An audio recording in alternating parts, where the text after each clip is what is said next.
Hola, bienvenidos a nuestro curso de instrumentos Lab 101. En el video de hoy veremos la descalibración o calibración horizontal. Los temas que cubriremos son el vernier de calibración de la escala horizontal y mediciones con la escala horizontal descalibrada. Cuando observamos esta señal en la pantalla del osciloscopio, sabemos, por lo que vimos en el video pasado, que la escala está en 0.5 milisegundos por división.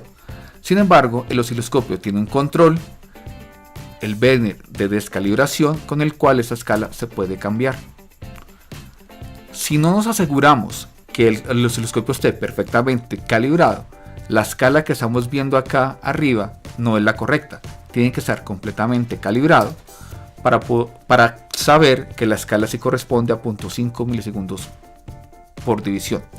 En el momento en que se descalibra el eje horizontal o la escala de tiempo, este no afecta para nada la escala vertical del osciloscopio. Para resumir los temas que hemos visto el día de hoy: control de calibración de la escala horizontal y visualización de la señal con la escala horizontal no calibrada.